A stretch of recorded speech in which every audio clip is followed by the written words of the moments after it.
in our creativity. Come on. Sometimes it's easy to feel like I've given all I got. Is there anything more? I get down, get stuck, boxed in, locked up. I gotta get moving, moving. Gotta get moving, moving. And all I see right in front of me are endless possibilities. Birds flying high and the planets in the sky. So creative, so innovative. How the river flows and how the grass grows. So creative, so innovative.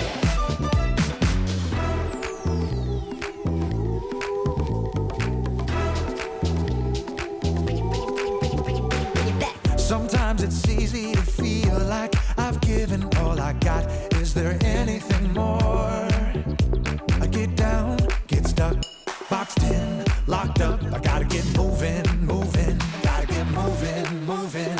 And all I see right in front of me are endless possibilities. Birds flying high and the planets in the sky. So creative, so innovative. How the river flows and how the grass grows. So creative, so innovative. A tiny little seed growing everything we need. So creative, so innovative. Turning sound into a song makes me wanna sing along. So creative, so innovative. All these things, they show me who you are.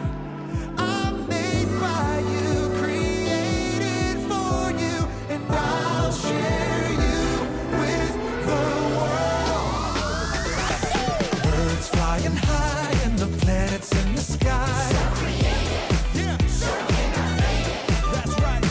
How the river flows and how the grass grows. So creative, so innovative.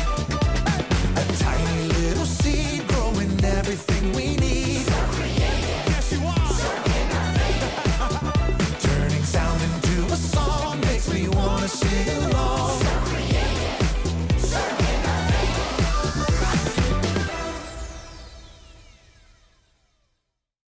Ooh, yellow is such a happy color. Hey, green, don't be jealous of how happy yellow is. You're just as awesome. Welcome to Story Lab. This week, we're talking about creativity, while we take a look at the story of a prisoner who used what God gave him to solve a huge problem. Hello, Red.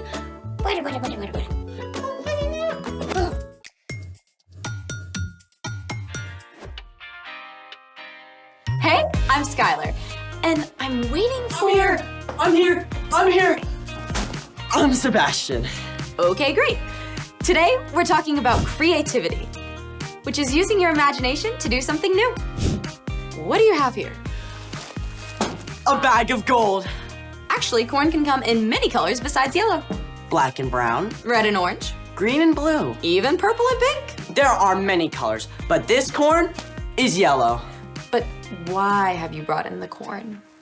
Well, I was at the store and they had so much and they were selling it at a really low price, and I thought we could use it for today's activity. Or someday.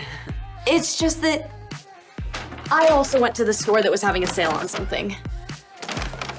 Food coloring. We use a lot of food coloring around here. Right? But they had all 7 colors of the rainbow, and I thought we could use those for our activity today. We have a problem. I guess we didn't plan very well. Maybe we could use our imaginations to find a solution. What's something we can make that uses both corn and food coloring?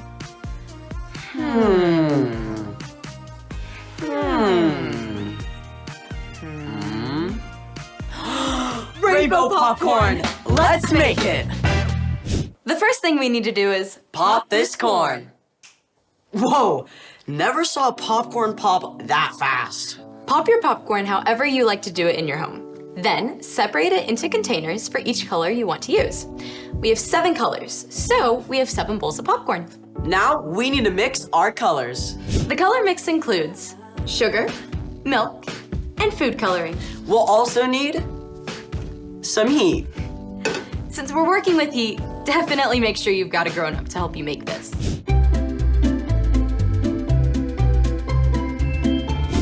Let's mix our colors.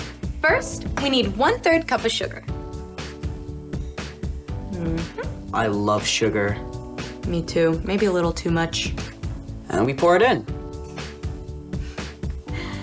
Next, you need 2 tablespoons of milk.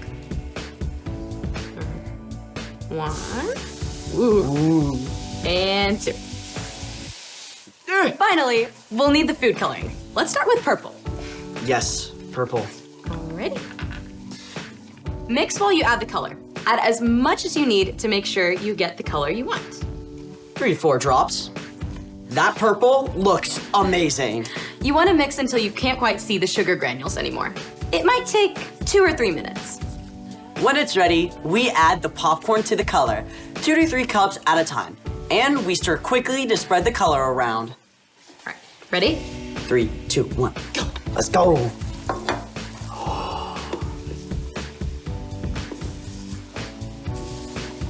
You're gonna want to do more of a folding motion rather than a stirring.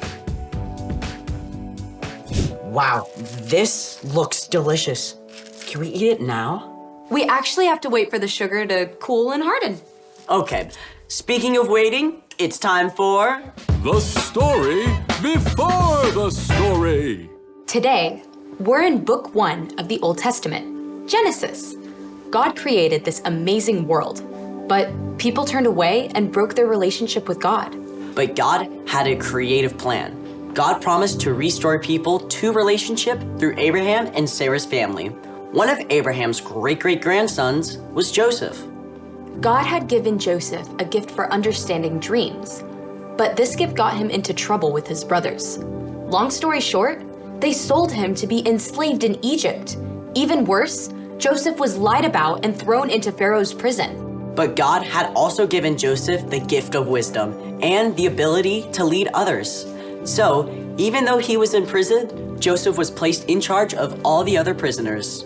Which is where our story starts. Take it away. Hey everyone, I'm Erica. Hey, Erica. Joseph must have felt like he had a world of problems on his back, but he was about to face a challenge bigger than being in prison. In fact, this challenge was bigger than the whole country of Egypt, but God had been preparing Joseph for many years. One day, Joseph saw that 2 of the other prisoners were upset. What's wrong? Are you okay? We both had dreams last night that have left us confused. Yeah, we can't figure them out. Because of his gift from God, Joseph was able to understand what the dreams meant, and everything Joseph told the 2 men came true. One of the men, the Pharaoh's drink taster, was released from prison just 3 days later. Before he left, he promised to tell Pharaoh about Joseph. But the drink taster forgot. Years went by. Yes, years. Joseph continued to serve faithfully in the prison. One day, Pharaoh himself had 2 dreams that he could not figure out. Can no one tell me what these dreams mean? Pharaoh had asked all the magicians and wise men of Egypt to help him, but none of them could offer an explanation. Oh, great Pharaoh, I've just remembered. 2 years ago, you were angry and put me in prison. While I was there, I had a dream, and a young Israelite man told me what it meant. Everything he said came true. Guards, bring me this Israelite at once. Joseph was given clean clothes and a haircut and presented to Pharaoh. I've heard you can interpret dreams. I can't do it. My God is the one who knows what dreams mean. Good enough for me. Here is my first dream. I was standing at the edge of the Nile River. 7 healthy cows came out of the water and started to eat. Then, 7 bony, unhealthy cows came out of the water and ate the healthy cows, but stayed just as bony as they were before. Pharaoh also explained the second dream, in which the same thing happened with heads of grain. Now, young man, what do you say? God had given Joseph a gift, and Joseph had practiced for many years. He was ready. Both of Pharaoh's dreams mean the same thing. God is showing you the future. The 7 healthy cows and heads of grain represent 7 years where you will have plenty of food to harvest, more than you'll need. And the 7 skinny cows and dried up heads of grain represent 7 years of famine and hunger. Then, God gave Joseph a creative idea. You should find a man who is wise, understanding, and trustworthy. Put him in charge of all the food in Egypt. During the 7 years of plenty, he should gather and store it up. Then, during the years when there is very little, you'll have plenty to share. Pharaoh looked at Joseph in amazement. I think you are that man. Your God, who has given you this understanding, will be with you. So, I will make you second in command of all of Egypt. Joseph was given finer robes and even Pharaoh's official ring.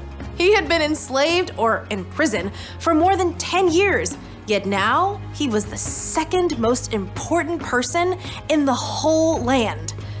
During the next 7 years, Joseph traveled all over, making sure grain was stored up. Huge amounts of grain. So much grain, they couldn't even count it.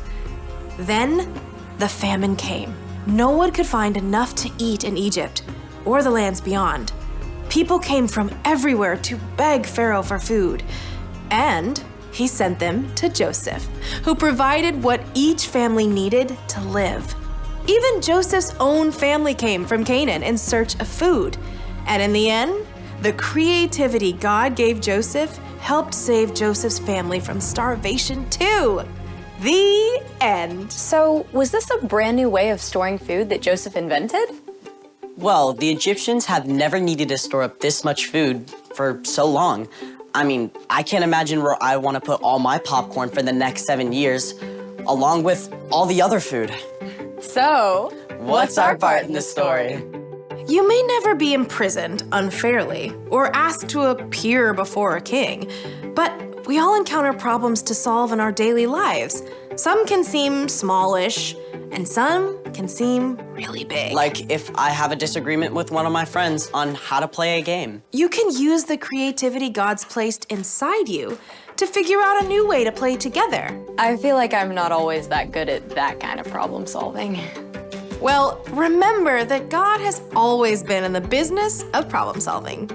Even when we turned away, God sent Jesus to restore our relationship with God.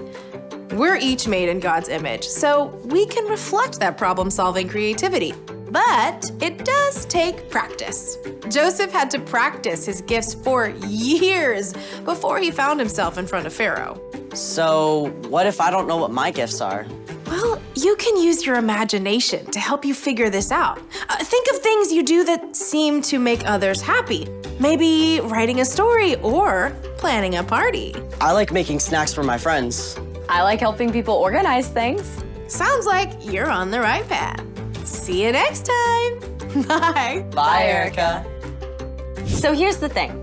You can use what God gave you to solve problems. Just like Joseph did. Just like we used our imagination for Rainbow popcorn. Do you think we should eat it all now or save some for later? We should definitely save some for later, or you're gonna need a creative solution for a tummy ache. Yum. Thanks for joining us in the Story Lab. See you next time. Let's go. Yes. First time.